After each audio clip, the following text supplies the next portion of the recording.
Então, esta noite nós vamos dar sequência às nossas reflexões e nós vamos trazer um tema que está inserido neste livro, Pão Nosso, do Espírito Emmanuel. E o tema que nós vamos dizer hoje se chama Não Olhar para Trás. Aqui no livro, Emmanuel se baseou no Evangelho de Lucas, capítulo 9, versículo 62. Emmanuel, ele dá o título a esta lição, O Arado. A gente fica até estranho a gente falar o arado, dá a impressão que a gente vai falar alguma coisa de agricultura aqui, não é? Mas, o que quer dizer isso? É essa passagem do Evangelho de Lucas, quando Jesus diz assim: ninguém que lança a mão ao arado e olha para trás, não é apto para o reino dos céus. Essa é a citação, por isso que Emmanuel dá o título de arado. E a gente colocou aqui, não olhar para trás.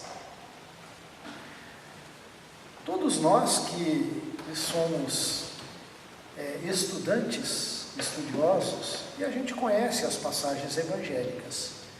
Então, nos evangelhos canônicos, que são aqueles que compõem o Novo Testamento na Bíblia, muitas passagens lá se referem ao reino de Deus.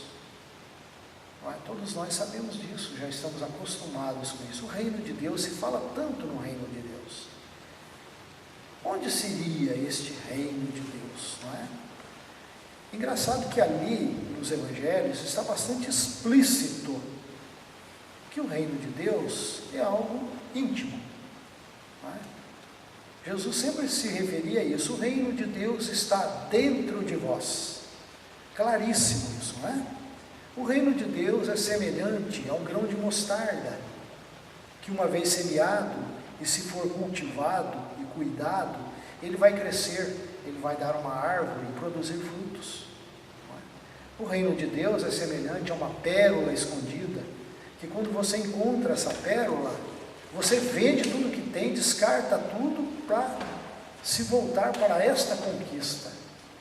Uma pérola escondida no nosso interior. E são tantas outras parábolas em que Jesus fala do reino de Deus, não é? Engraçado que é um paradoxo, né? Para todos os cristãos, de maneira geral. Está tão explícito, tão claro isso aí, que o reino de Deus está dentro de cada um de nós.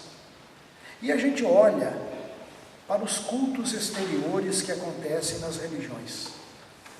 As pessoas estão sempre orando com as mãos postas e olhando para cima, como se o reino de Deus estivesse lá.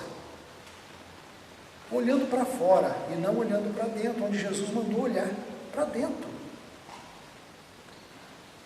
A gente fica orando, a gente fica pensando, quando eu morrer, para onde que eu vou?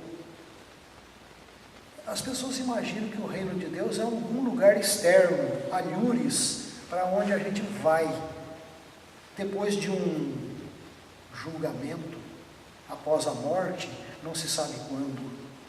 E o que é pior, todas as religiões cristãs não ensinam o que o Espiritismo ensina, que é fundamental, que é a reencarnação.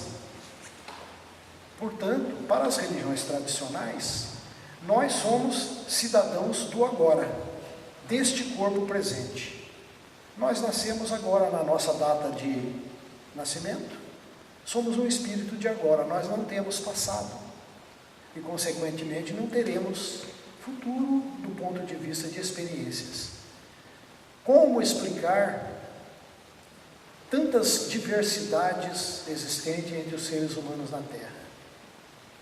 Como explicar Deus, sua justiça, sua perfeição, se nós não tivermos passado, se nós formos seres do agora?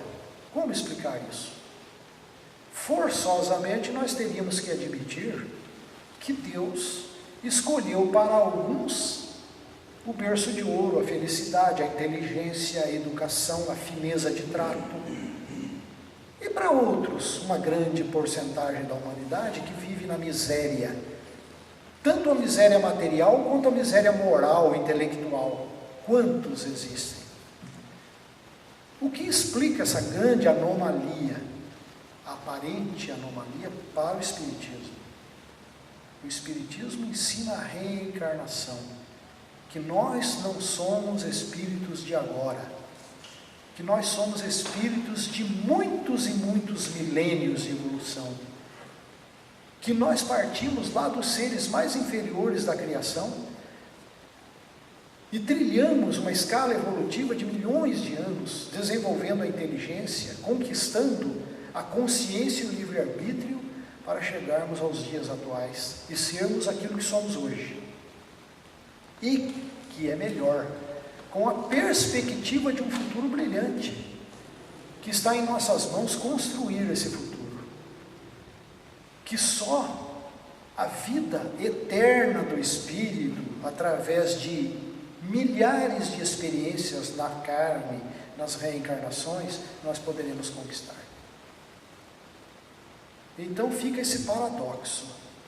Se os evangelhos canônicos das religiões cristãs estão dizendo claramente, Jesus dizendo claramente, o reino de Deus está dentro de vós, a gente fica com os cultos exteriores, imaginando que o reino de Deus está em algum lugar, esperando que depois da nossa morte a gente vá ser julgado e mandado para lá ou para cá.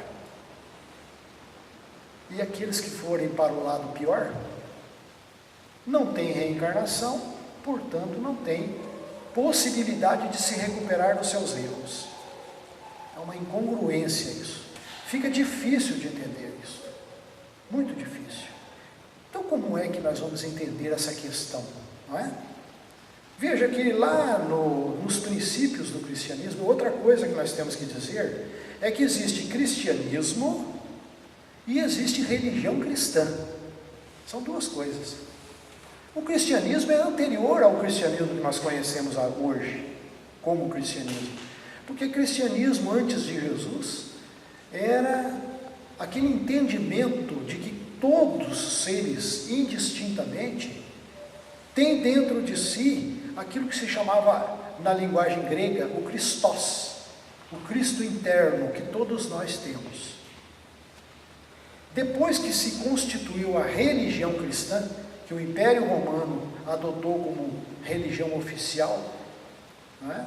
Que virou a religião cristã, aí então o Cristo foi deslocado da humanidade e foi colocado numa pessoa só, no caso Jesus de Nazaré. Ficou estabelecido que só Ele é o Cristo, nós não somos. Ficou dessa forma. E criou-se assim uma dependência. Não é? As religiões disseram para todos nós que nós temos que seguir um determinado líder, que nós temos que estar afeitos a uma determinada religião, que nós temos que nos batizar, seguir todos aqueles rituais, para que nós pudéssemos ganhar o reino dos céus. É como se as religiões, elas se arvoraram no direito de serem despachantes oficiais de Deus aqui na terra. Seriam, em tese, as religiões que comandariam as nossas consciências, arrumariam as nossas vidas, ajeitariam o nosso passaporte para ir para o céu, para o reino de Deus.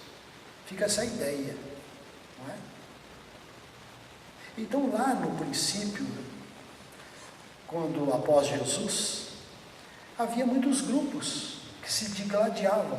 Aquilo não era um mar de rosas, não havia concordância.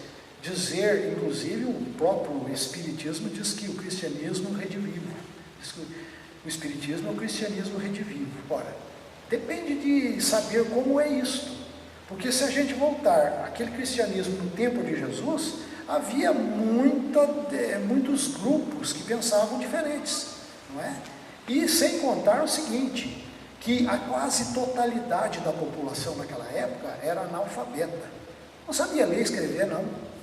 Era só alguns escribas que detinham essa capacidade de escrever e ler. As pessoas eram incultas, ignorantes.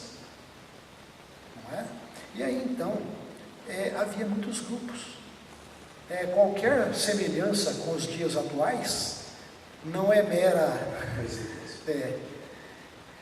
Veja que hoje, né, nós temos tantas religiões na face da terra, né? Se religião criasse paz na terra, esse mundo seria uma maravilha, porque o que não falta na face da terra são religiões, são milhares e milhares de religiões. Mas cada uma delas acha que é melhor que a outra. Facções políticas, tendências políticas, ideologias de todo tipo, não é? É a mesma coisa que torcida de futebol. As pessoas brigam entre si, os seres humanos brigam. Então lá naquele tempo, logo após Jesus, surgiram muitos grupos. E existia o grupo dos ortodoxos e os gnósticos. Os ortodoxos acabaram sendo esses, que foi constituído após Constantino, né, no Concílio de Nicéia, quando se tornou a religião oficial do Estado do Império Romano, a religião cristã, o cristianismo das igrejas. E veja que a partir de lá, quantas dissidências houveram, não é? Tanto é que hoje, quantos cristianismos nós temos no mundo? Nós temos igrejas cristãs ortodoxas na Grécia, na Rússia, não é? Em vários lugares. Nós temos igrejas cristãs anglicana na Inglaterra. Nós temos o cristianismo que foi criado na dissidência, né? Na reforma protestante com Martinho Lutero, que ele, vamos dizer, ele protestou contra o clero romano e criou-se as igrejas evangélicas, aquelas tradicionais, aquelas igrejas tradicionais, antigas, né, que hoje, nos dias de hoje, se ramificaram em tantas religiões, essas pentecostais e neopentecostais, que existem em todas as esquinas das ruas das cidades.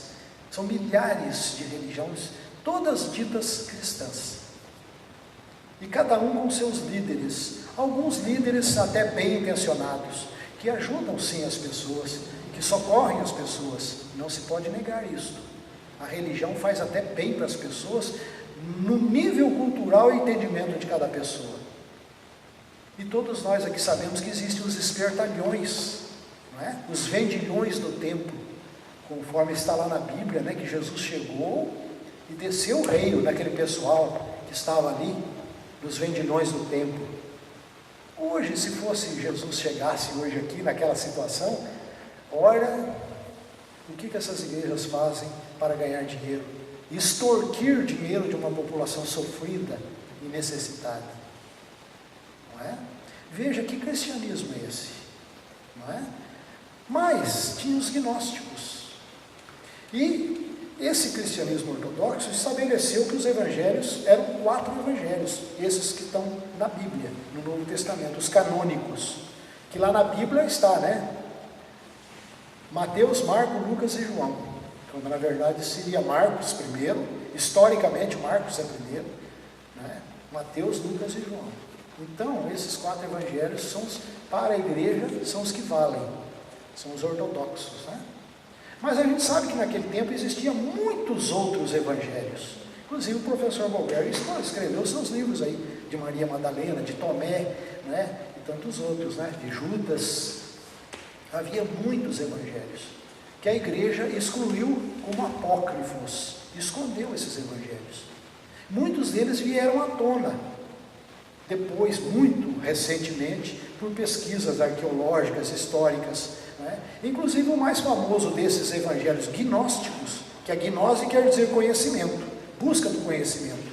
O evangelho gnóstico de Tomé, né, que o professor escreveu um livro sobre esse evangelho. Também tem ele com Huberto Roden também, o evangelho gnóstico, o quinto evangelho, o evangelho gnóstico. Então qual que é a diferença? Então a visão ortodoxa, essa que ficou estabelecida no mundo como cristianismo, ela prega um reino de Deus externo, para fora de você.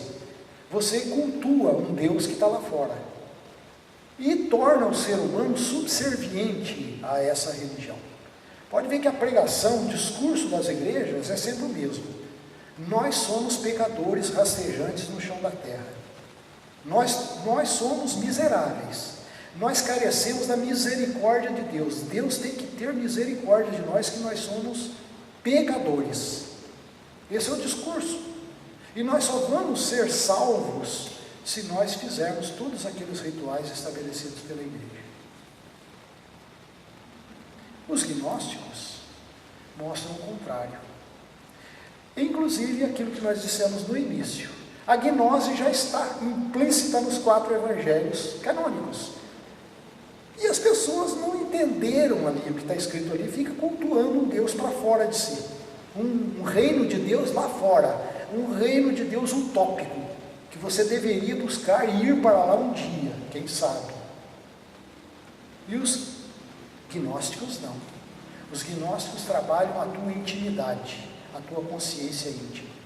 Os gnósticos dizem que o reino de Deus está dentro de você, que você é responsável pela construção do reino de Deus. O reino de Deus não é um lugar para onde você vai. O reino de Deus é algo que você constrói dentro da sua consciência, compreendendo a lei do universo que já está implícita em nossa consciência, conforme nos ensina os Espíritos. Onde está escrita a lei de Deus? Na nossa consciência. Cabe a cada um de nós descortinar, desvelar essa lei que está na nossa consciência. E aí sim, na medida em que gradativamente a gente vai crescendo pelas experiências da vida, a gente vai amadurecendo, a gente vai compreendendo a lei do universo, a gente vai se afinizando, a gente vai entrando em sintonia com a lei do universo. A gente vai passando cada vez mais a construir a nossa felicidade, mesmo que relativa, mas ela é uma construção contínua. A gente vai desenvolvendo o reino de Deus na nossa intimidade, e isso está claro. Jesus falou, o reino de Deus está aí dentro de você. É uma semente, um grão de mostarda, uma pérola escondida que está dentro de você, que você tem que descobrir e construir, não é? E cultivar essa pérola. E aí então ficou, por esse cristianismo ortodoxo, estabelecido os dogmas que nós conhecemos na igreja. O que é um dogma? O dogma seria uma verdade absoluta e incontestável. Ninguém pode contestar. Alguém disse que é daquela forma e acabou. Alguém disse que você vai morrer e vai ficar lá esperando um julgamento. E quando vier esse julgamento, vai ressuscitar aqueles corpos e vai um para lá, outro para cá. Isso é um dogma que foi criado.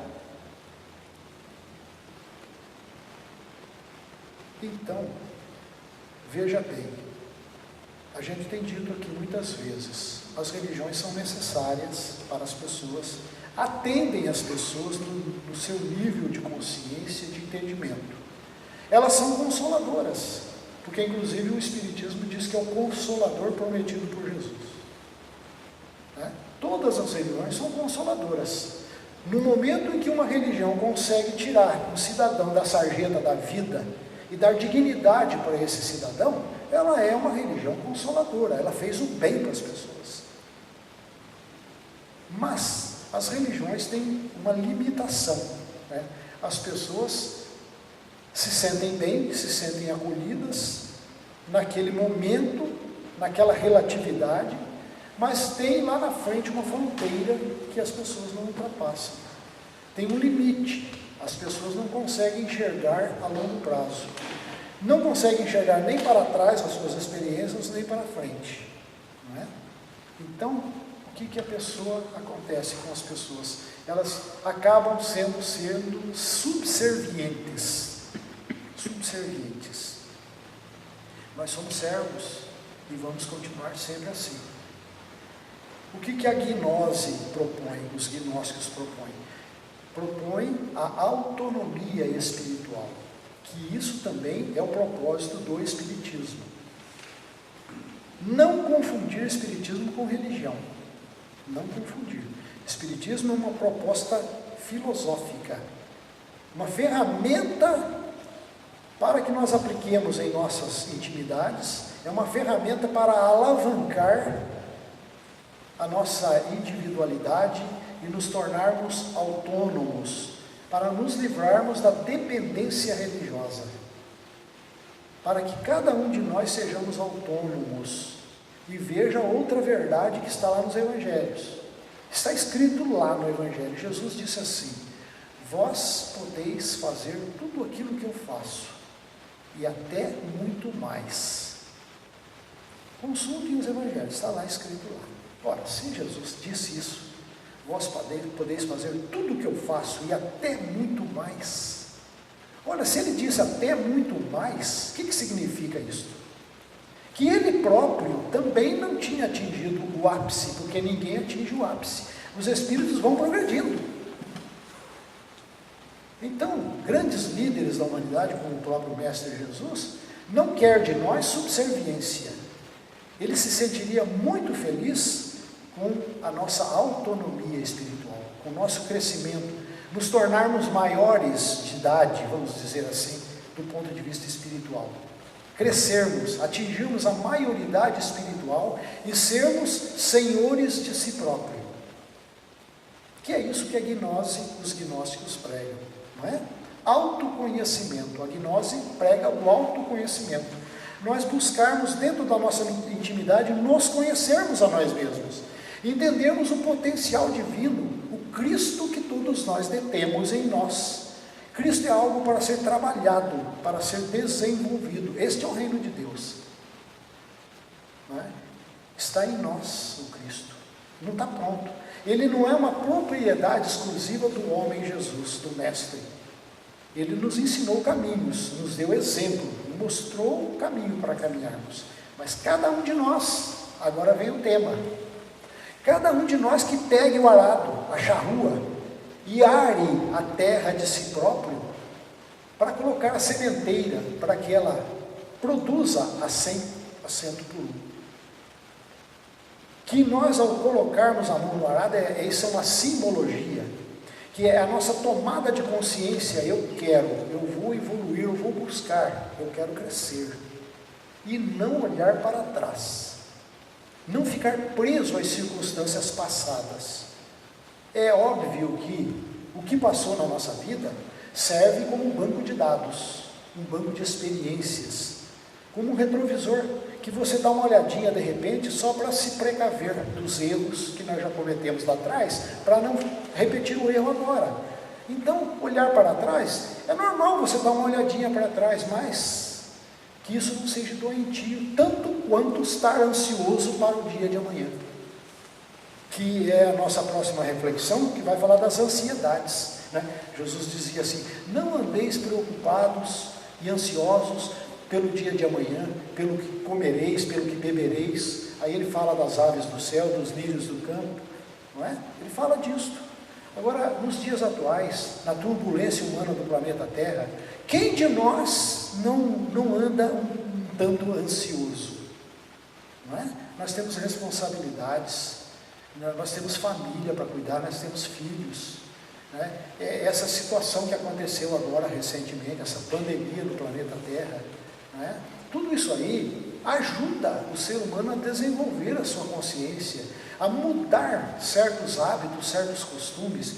Isso é um chacoalhão na humanidade para rever conceitos, não é? Fazer uma releitura da vida, para ver que a vida não é só esse egoísmo exacerbado, que nós temos que ser mais solidários, não é?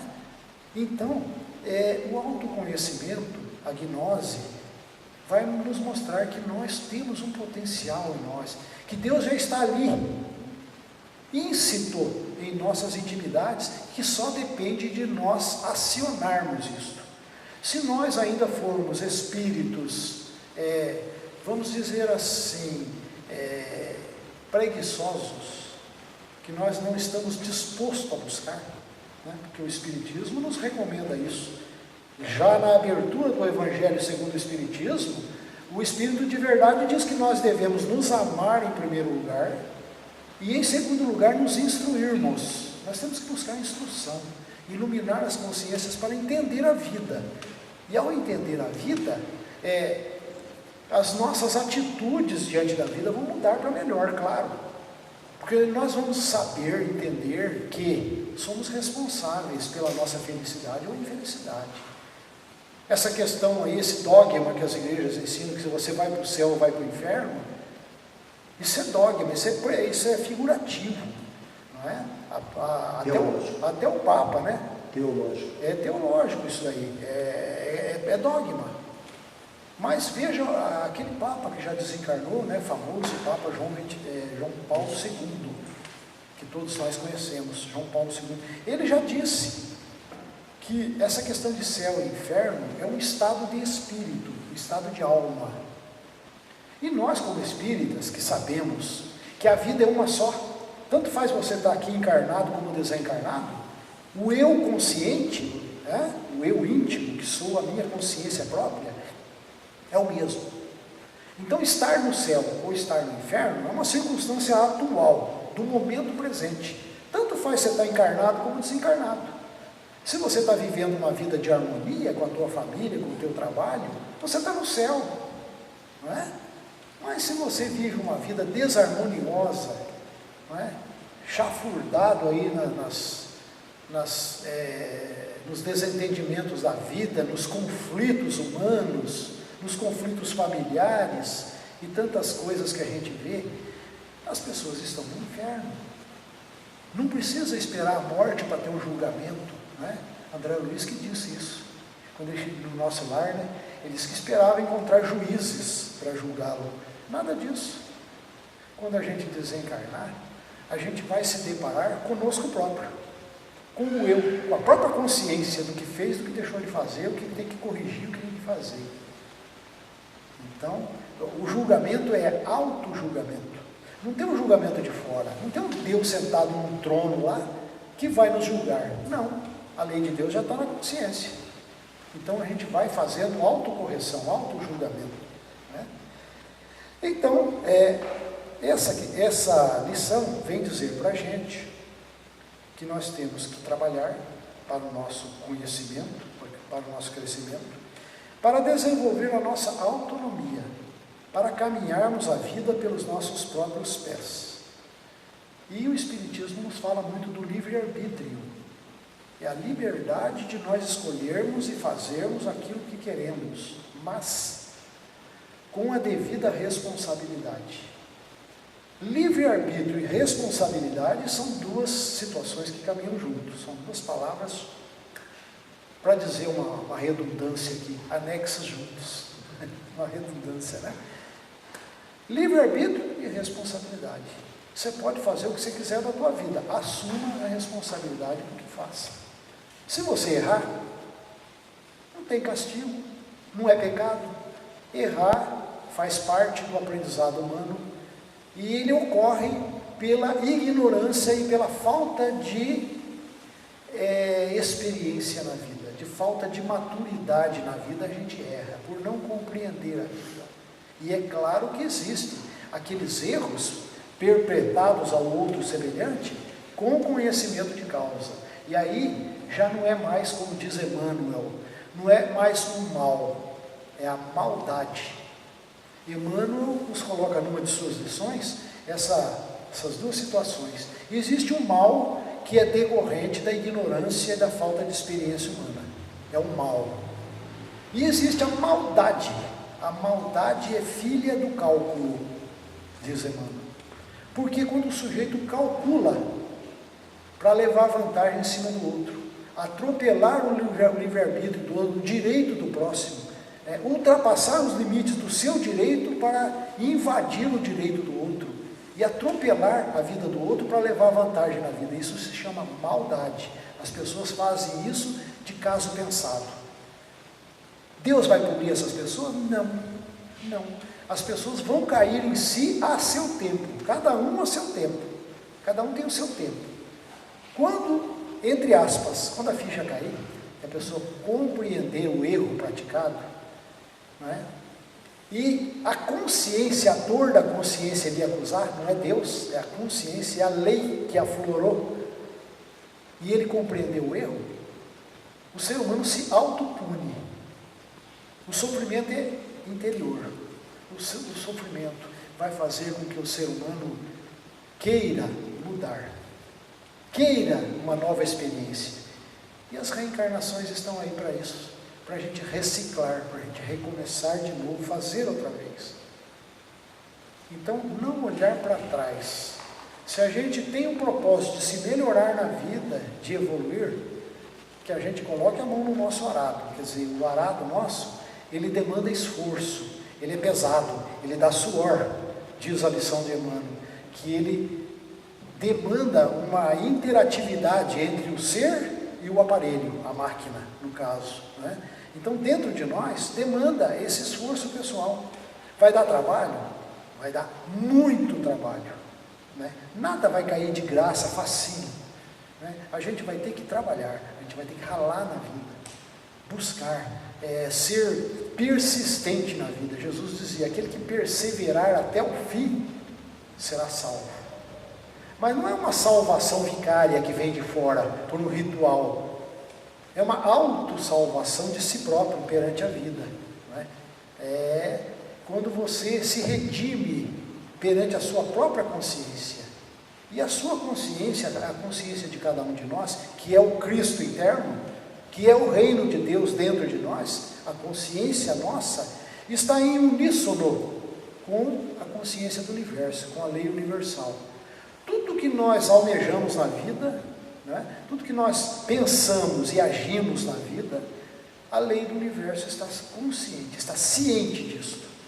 E nos dará a resposta, nos dará, né, a resposta por aquilo que queremos. Tanto é que a gente costuma dizer aqui no nosso grupo de estudo, você não precisa estar numa situação física para orar a Deus, né? Jesus dizia, quando fordes orar, entra nos teus aposentos, e tendo fechado a porta, feito silêncio, ora a teu pai em secreto, que o teu pai sabe que você necessita. Bastante figurativo isso também. O professor Baumberg coloca bem isso no livro dele. Quando você for orar, entrar nos teus aposentos é você fazer uma introspecção, você voltar-se para dentro da sua consciência e fecha as portas, desligue-se dos problemas do mundo e converse com a sua própria consciência. Faça uma autocrítica, uma autoanálise para ver onde é que a gente está errando, o que a gente pode melhorar, o que a gente pode corrigir. O nosso pensamento diário, a nossa ação diária no relacionamento social e familiar, isso é uma oração. Nós estamos orando, nós estamos plantando isso nas leis do universo. E tudo aquilo que a gente almeja, um dia a gente colhe, não é? A gente bota a mão no arado. Eu quero plantar boa semente para colher bons frutos. A gente vai colher, porque a gente plantou, vai colher. Mas se a gente plantou a desídia, né? O desequilíbrio, a desarmonia, a gente colhe também, não é? Não é nenhum revide da lei do universo, nenhum revide, é apenas a colheita de resultados. A gente colhe aquilo que planta. Então fica essa mensagem para a nossa reflexão, trazer isto para o nosso íntimo, para fazer conosco mesmo essa autoanálise. Que a paz esteja com todos nós. Muito obrigado.